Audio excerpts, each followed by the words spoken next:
تاجدار حرم اے شہنشاہ دی، تاجدار حرم اے شہنشاہ دی، تم پہ ہر دم کروڑوں درود و سلام۔ تیر جتنے بھی ہم پہ چلتے ہیں، روک لیتی ہے آپ کی نسبت۔ تیر جتنے بھی ہم پہ چلتے ہیں، یہ کرم ہے حضور کا ہم پر آنے والے عذاب ٹلتے ہیں، یہ کرم ہے حضور کا ہم پر آنے والے عذاب ٹلتے ہیں۔ آپ کو محفل میں کوئی نظر آیا شروع کر دیا ہو ایسے؟ جب نہیں ہو رہا تو آپ کیوں کھڑے ہو رہے ہیں؟ بڑی مہربانی آپ کی، بہت شکریہ۔ روک لیتی ہے آپ کی نسبت، تیر جتنے بھی ہم پہ چلتے ہیں، روک لیتی ہے آپ کی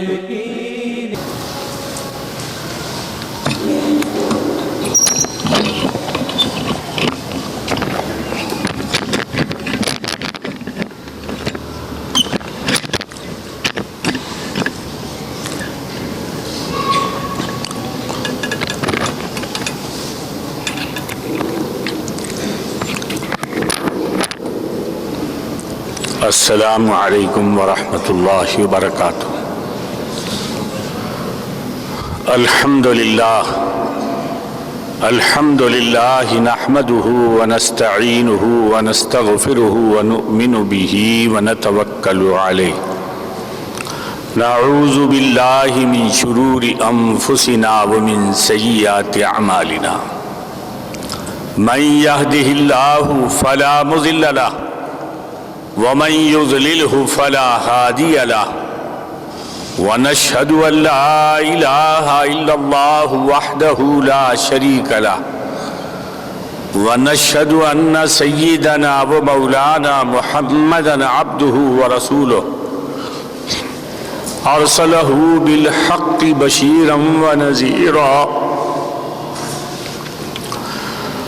قال سبحانه وتعالى في كتابه المجيد والفرقان الحميد، أعوذ بالله من الشيطان الرجيم، بسم الله الرحمن الرحيم، إن الله وملائكته يصلون على النبي، يا أيها الذين آمنوا صلوا عليه وسلموا تسليما، اللهم صل على سيدنا ومولانا محمد كما تحب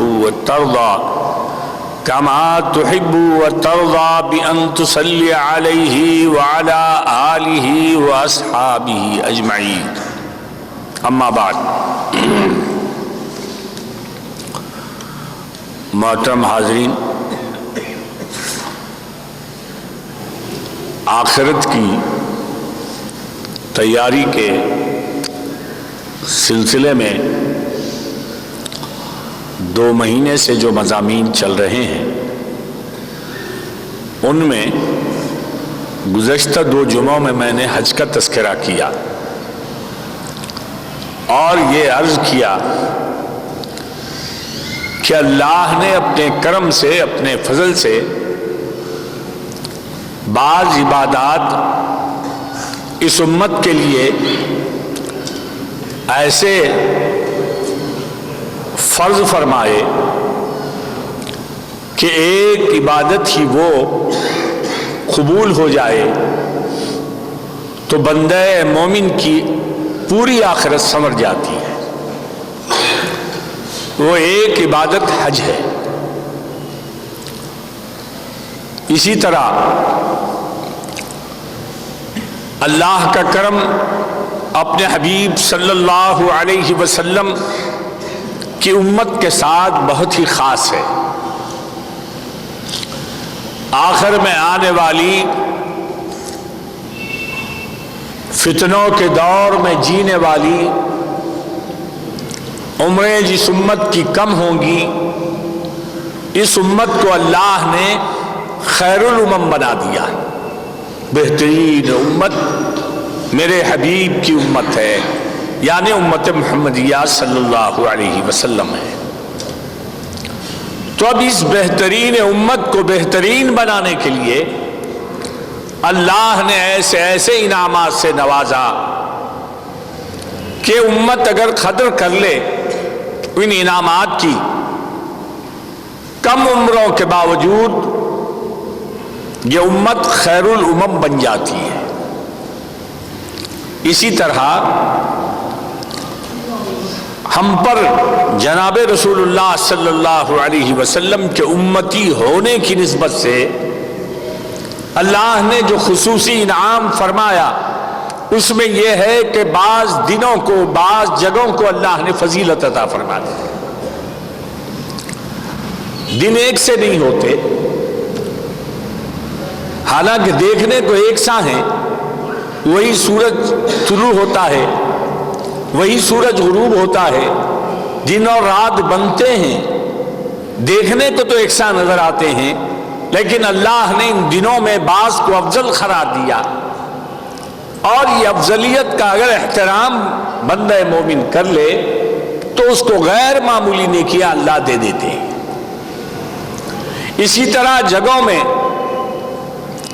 بظاہر زمین یکساں نظر آتی ہے، وہی پتھر، وہی مٹی، وہی پہاڑ، وہی درخت، لیکن اللہ نے بعض جگہوں کو محترم قرار دیا.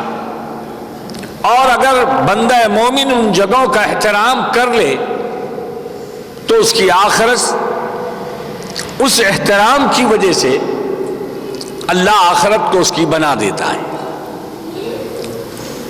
تو اس طرح حج کا ذکر میں نے کیا کہ حج مبرور حضور صلی اللہ علیہ وسلم نے فرمایا کہ اس کی جزا جنت کے سوا کچھ نہیں ہے.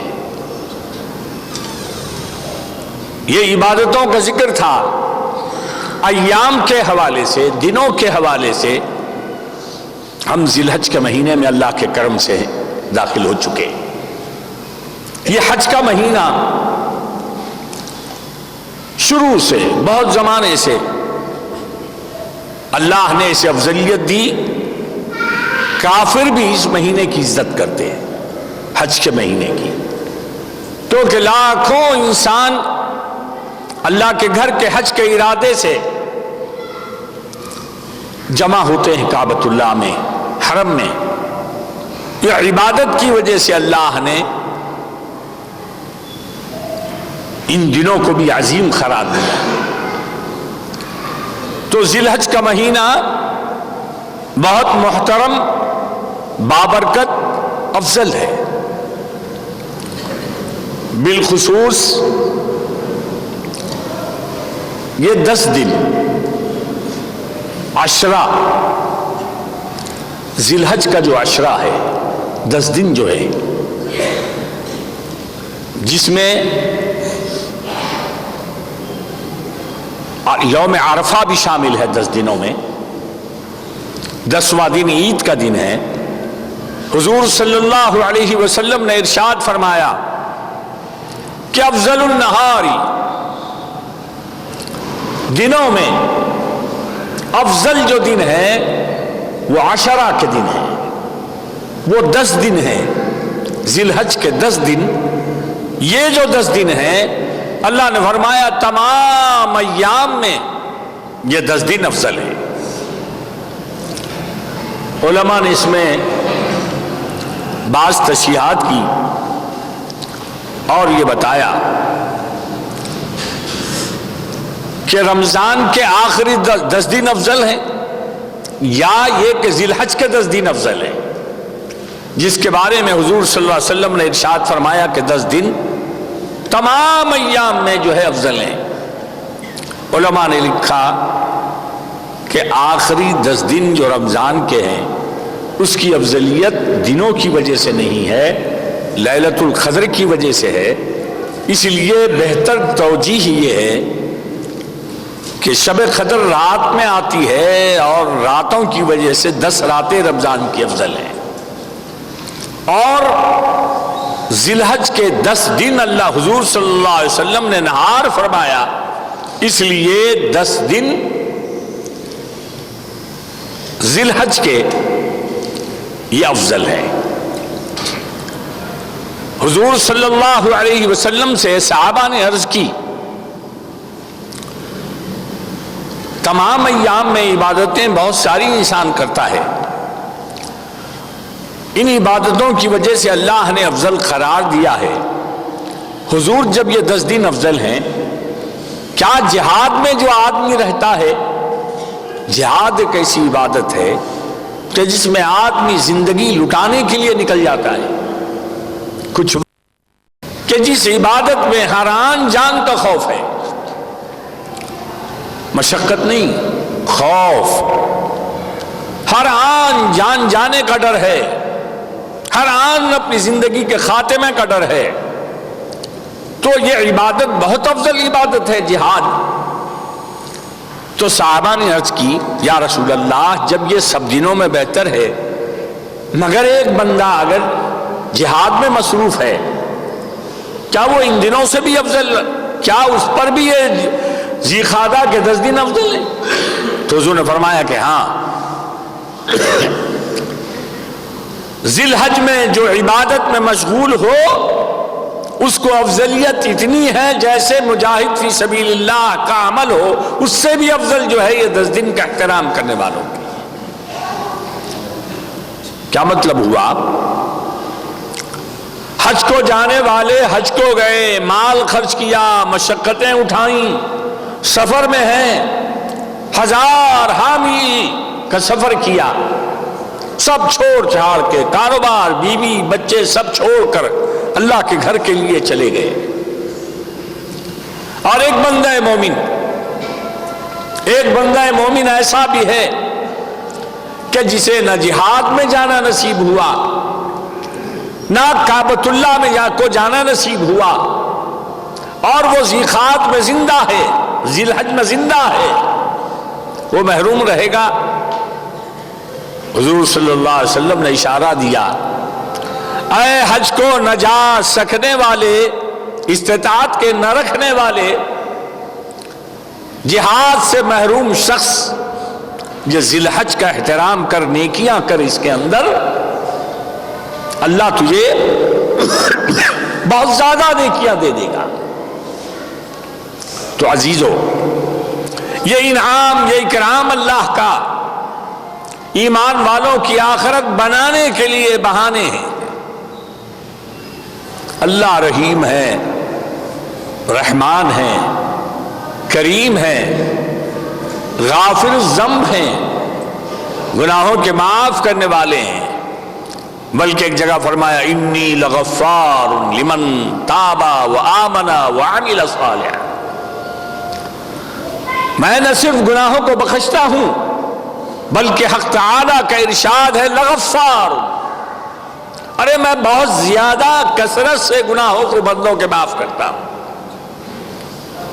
کون سے بندوں کہ گناہوں کو زیادہ معاف کرتا ہوں؟ فرمایا لمن تابا، جو اللہ کی طرف پلٹے، جو توبہ کرے، جو استغفار کرے۔ اللہ کی طرف پلٹنے والے کا کیا مطلب ہے؟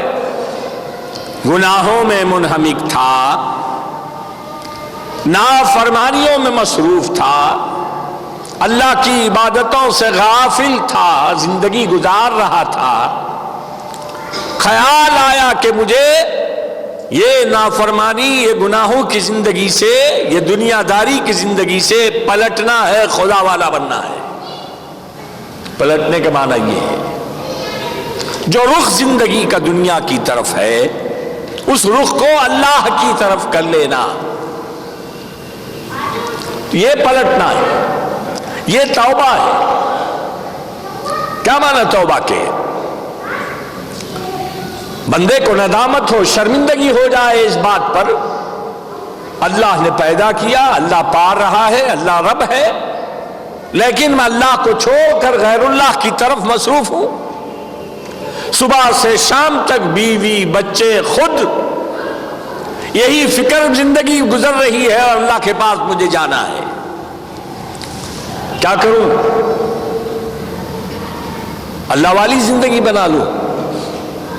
یہ چھوڑ کے جانے والی چیزیں ہیں، میرا کام اللہ کو راضی کر لینا ہے کیونکہ اسی کے پاس میری جائے قرار ہے۔ تب خیال آیا تو اس نے رجوع ہونے کا فیصلہ کر لیا، اس کو توبہ کہتے ہیں۔ غور کیا، یہ برے عمل میرے نام اعمال میں ہیں، یہ نافرمانیاں میرے نام اعمال میں ہیں، یہ غفلتیں میرے نام اعمال میں ہیں، یہ فرائض سے کا چھوٹ جانا میرے نام اعمال میں ہے، یہ گناہ میرے نام اعمال میں ہے، یہ ناانصافیاں حق تلفیاں میرے نام اعمال میں ہیں۔ اور اللہ پوچھے گا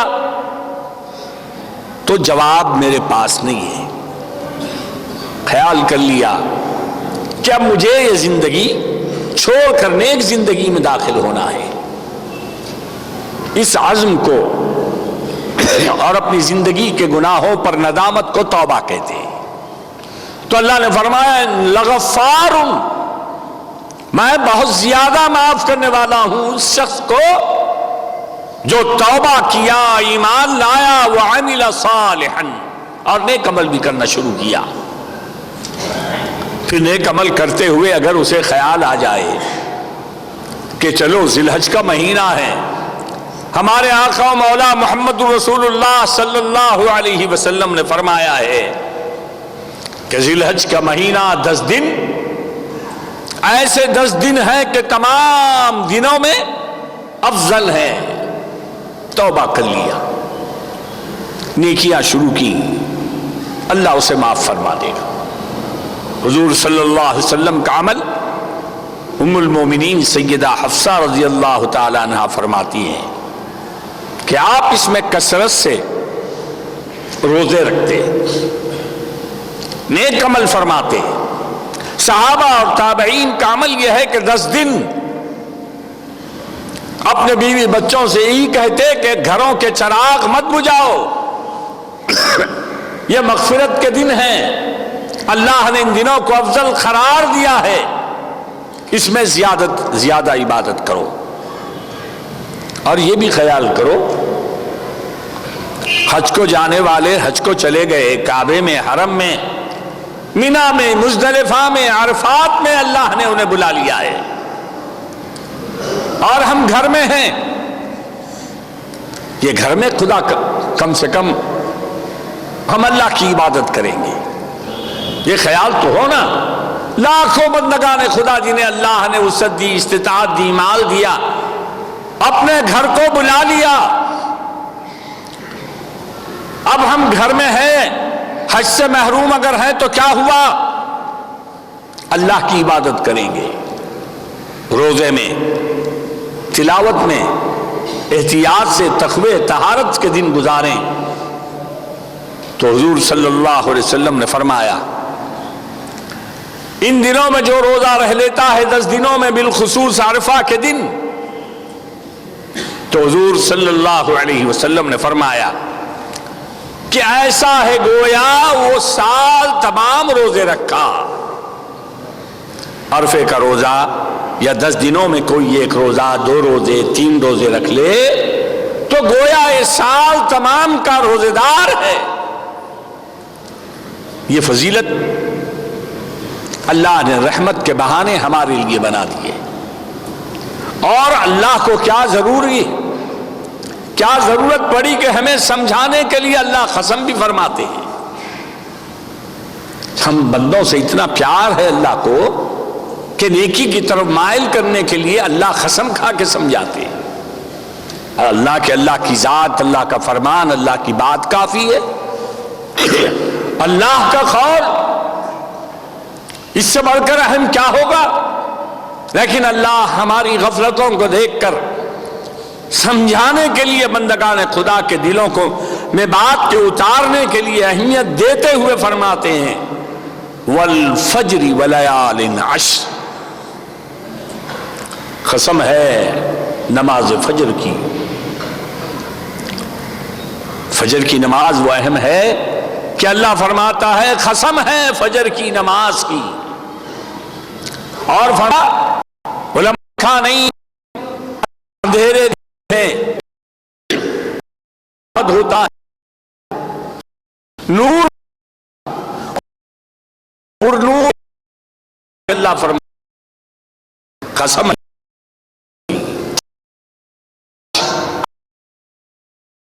کی اللہ کے بیان فرمائے کہ 10 راتوں کو میں نے عظیم فرما دیا ہے۔ تو اے میرے بھائیوں، میری آج کی گفتگو یہی ہے، اللہ اس کے رسول کی ہر آن یہ خواہش ہے، یہ اعلان ہے کہ ایمان والے کسی نہ کسی بہانے اللہ کی طرف رجوع، نیک عمل کریں، گناہوں سے بچیں۔ اللہ اور اس کے پیارے حبیب چاہتے ہیں تو ایسے ایسے انعامات، اشارے رحمت کے اللہ نے بیان فرما دیے، بنا دیے کہ اگر ہم قدر کریں اس کی تو ہماری مغفرت آسان ہو جاتی ہے۔ تو اس لیے یہ 10 دنوں کا نظام بناؤ، اعمال خیر میں اضافہ کرو، پابندی کرو احکام کی، تکبیر ان دنوں پر زیادہ کرو، اور جذبہ قربانی، خدا کی راہ میں قربان ہونے کا جذبہ دل میں پیدا کرو، کیونکہ اللہ کا ارشاد ہے لن تنالوا البر حتى تنفقوا مما تحبون، اے بندو ہرگز نہیں پہنچ سکتے نیکی کو، لن تنالوا البر، نیکی نہیں پا سکتے تم،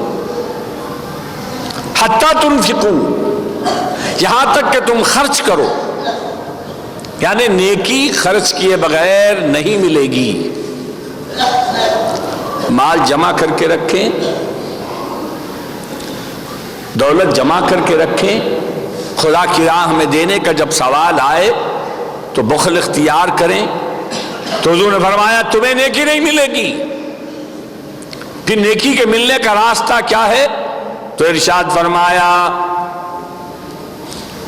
لن تنالوا البر حتى تنفقوا مما تحبون، ہرگز تم نیکی نہیں پا سکتے یہاں تک کہ تم خرچ کرو، مما تحبون، ان چیزوں کو خرچ کرو جس سے تمہیں محبت ہے۔ اپنی محبوب چیزیں خدا کی راہ میں خرچ کیے بغیر نیکی نہیں ملتی۔ خرچ نہیں کریں گے، قربانی نہیں دیں گے، قربان نہیں ہوں گے، وقت نہیں لگائیں گے، کبھی آ گیا دل میں تو اللہ کو یاد کر لیا، اور باقی ترجیح نہیں دیں گے، اپنی محبوب چیزوں کو نہیں چھوڑیں گے، تو اللہ کا اعلان ہے نیکی نہیں ملے گی۔ محبت کے راستے میں قربانی کے بغیر محبت، سچائی، صداقت کے مرتبے کو نہیں پہنچتی۔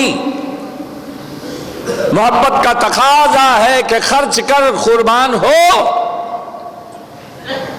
اسی لیے حج لگا دیا اللہ نے۔ چھوڑو کس کو چھوڑو؟ گھر کو چھوڑو، وطن کو چھوڑو، بیوی کو چھوڑو، بچوں کو چھوڑو، نفع کو چھوڑو، کاروبار کو چھوڑو، اور آرام کو چھوڑو، نکلو میرے گھر کو اگر محبت ہے۔ تو عزیزو، اللہ کی چاہت میں لوگ کعبے کے اطراف دیوانہ وار اللہ کے چاہنے والے بن کے پھر رہے ہیں، اور یہ منظر سن رہے ہو، دیکھ رہے ہو، اس کے باوجود ہمیں اتنی بھی توفیق نہیں ہوتی کہ اللہ کے لیے گھر بیٹھے کچھ عمل کریں، اپنی زندگی بدلیں۔ انہیں تو اللہ نے عرفات میں، مینا و مزدلفہ میں جانے کی عزت دے دی۔ گزشتہ میں نے جمعے میں روایت سنائی کہ حضور نے فرمایا صلی اللہ علیہ وسلم، سب میں بڑا گناہ کیا ہے؟ حضور فرماتے ہیں کہ سب میں بڑا گناہ بندہ مومن کا یہ ہے کہ اللہ اسے عرفات میں ٹھہرا دیا، عرفات میں ٹھہرا دیا، ایک لمحے کے لیے ٹھہرا دیا، اور پھر وہ بندہ ایک خیال کرے کہ شاید اللہ میری مغفرت نہ فرمائے، ایسا سمجھنا سب میں بڑا گناہ ہے۔ اہم رکن قیام عرفات ہے۔ اگر طواف کیا، سعی کیا، عمرہ کر لیا، سب کام کیا، کسی بندے کو عرفات میں ٹھہرنے کا، قیام کا ایک لمحے کے لیے موقع نہ ملا تو حج نہیں ہوا۔ اسی لیے بعض لوگ بیمار جو ہو جاتے ہیں حاجی، تو حکومت وہاں انتظام کرتی ہے ایسے بیماروں کے لیے بھی، ہیلی کاپٹر کے ذریعے یا کسی بھی ذریعے عرفات میں انہیں لا کے لے جاتے ہیں۔ کیوں کہ قیام عرفات جو ہے، عرفات میں ٹھہرنا مغفرت کی سب میں بڑی علامت ہے۔ حاجی ہونے کی کا اطمینان اس میں ہے کہ وہ عرفات میں ٹھہرے۔ تو عزیزو، یہ 10 دنوں کے حوالے سے میں بات عرض کر رہا ہوں۔ مغفرت اللہ کی رحمت ہمارے رجوع ہونے کے حساب سے ہوتی ہے۔ ہم اللہ کو معاف کرنے والا سمجھ کے رجوع ہوتے ہیں تو اللہ معاف فرماتا ہے۔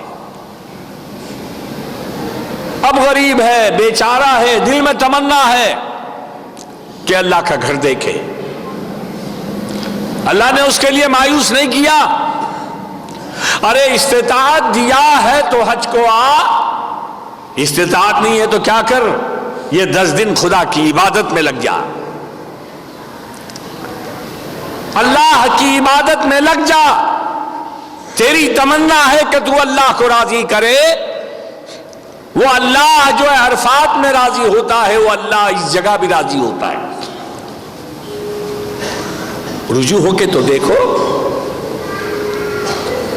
تو اس طرح مالداروں کے لیے اللہ نے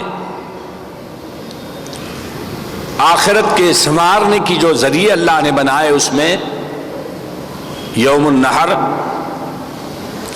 یعنی قربانی کے دن 10 تاریخ کو قربانی دینا ایک مغفرت کا بڑا ذریعہ بنا دیا ہے۔ تو صاحب استطاعت مالدار قربانی دیں، کنجوسی نہ کریں، حساب کتاب میں بچنے کی کوشش نہ کریں۔ 60 روپے کلو گوشت ہو گیا، سال تمام کھاتے رہتا ہے، مہنگائی کا حوالہ یا نہیں ہوتا، چھوڑتا نہیں، روپے 1.25 روپے کا کلو والا گوشت 60 روپے کو پہنچ گیا، کھا رہا ہے۔ جہاں قربانی کی بات آئی، ارے کہاں بھائی، بہت جانور مہنگے ہو گئے، 800 روپے، 700 روپے، 5000 میں جانور نہیں مل رہا۔ اللہ کا تو مطالبہ یہی ہے،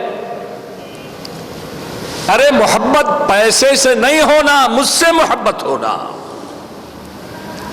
امتحان دنیا میں یہی ہے دنیا کی چیزوں سے اللہ نے محبت دل میں ڈال دی اور حکم یہ دیا کہ جو محبت تیرے دل میں دنیا سے ہے اس محبت کی قربانی کر. آسان قربانی پیسے کی ہے، جان کی قربانی بڑی مشکل ہے. یہاں تو جو دنوں میں ذکر کر رہے ہیں سیدنا ابراہیم علیہ الصلوۃ والتسلیم کا، انہوں نے جان کی قربانی بھی دے کے بتائی، اولاد کی قربانی بھی دے کے بتائی. وہ یادگار اللہ کو ایسی پسند ہے، وہ باتیں اللہ کو ایسی پسند آ گئیں اپنے حبیب اپنے خلیل کی. جب رب کی محبت کا امتحان ہوا، ابراہیم نے اس امتحان میں کامیابی حاصل کر لی. جی جب بھی آزمایا اللہ نے سیدنا ابراہیم کو، امتحان لیا سیدنا ابراہیم کا کہ ابراہیم مجھ کو چاہتا ہے یا دنیا کی چاہت اس کے دل میں ہے. سیدنا ابراہیم نے بتایا مولا دنیا کی چیزوں سے محبتیں ہوتی ہیں، فطرت میں ہوتی ہیں، لیکن ابراہیم نے یہ طے کر لیا ہے کہ دنیا کی کوئی چیز محبوب ہونے کے بعد بھی تیرے مقابل محبوب نہیں رہے گی، کیونکہ خلیل ہے. اور عزیزوں، یہ امت سیدنا ابراہیم علیہ الصلوۃ والتسلیم سے بڑی خاص نسبت ہے. ہمارے حضور صلی اللہ علیہ وسلم کہ جد امجد سیدنا ابراہیم ہے. سیدنا ابراہیم ابو الانبیاء، انبیاء کرام کے باپ کہلاتے ہیں. آپ کے صاحبزادوں میں سیدنا اسحاق نبی، اور آپ کی اولاد میں 20 پیغمبر آئے سیدنا اسحاق کی، جنہیں بنو اسرائیل کہا جاتا ہے. اور سیدنا ابراہیم کے ایک صاحبزادے سیدنا اسماعیل، آپ کی نسل پاک میں سید الانبیاء ہمارے حضور صلی اللہ علیہ وسلم تشریف لائے. تو ابو الانبیاء، اور اللہ کا فرمان ہوا سماکم. اور مسلم کا جو نام رکھا ہے، تمہارا نام مسلم جو رکھا ہے، میرے خلیل ابراہیم نے رکھا ہے، میرے دوست نے رکھا ہے. تو عزیزو، قربانی دو، حساب کتاب سے آگے بڑھ کے رہو. ہر چیز کے لیے کوئی حساب نہیں، کوئی کتاب نہیں. انتہا یہ ہے اپنی چائے پر حساب کر کے دیکھو کیا خرچ ہے.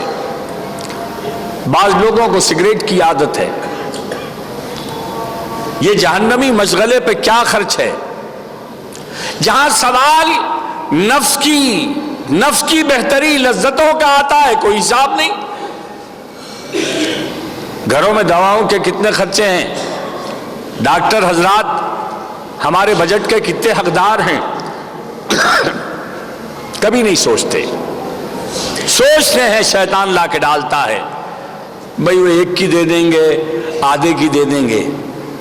حضور نے فرمایا سمنو ضحایاکم، اے ایمان والو سمنو ضحایاکم، اپنے قربانی کے جانوروں کو بڑی محبت سے پالو. خدا کی بارگاہ میں پیش کیا جانے والا تحفہ ہے. بڑے لاڑ بڑے ناز سے بڑے احترام سے جانوروں کو پالو اور موٹے موٹے کرو. کیوں؟ فَإِنَّهَا مَتَاعُكُمْ، کیونکہ میدان قیامت میں یہ قربانی کے جانور تمہاری سواری ہوں گے. اللہ اس کے بدلے جنت عطا فرمائے گا.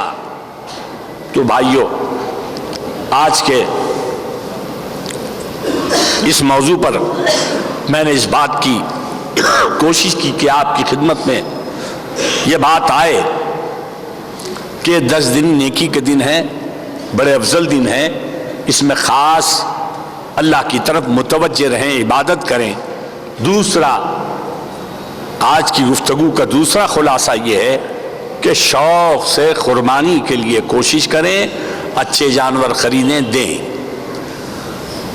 اور اس میں بھی جو مسائل ہیں، ایک کتابچہ مجھے بتایا گیا کہ میمی صاحب جو ہیں ان کے فرزند شافعی جامعہ سے پڑھ کے آئے ہیں، اچھا کتابچہ انہوں نے لکھا ہے، مسائل وغیرہ قربانی کے شاید نماز کے بعد بانٹیں گے، اس سے لے کے آپ واقف ہوں، جانیں، قربانی کا اہتمام کریں اور عید کی تیاری کریں. یہ دن اللہ کی عبادت میں گزاریں.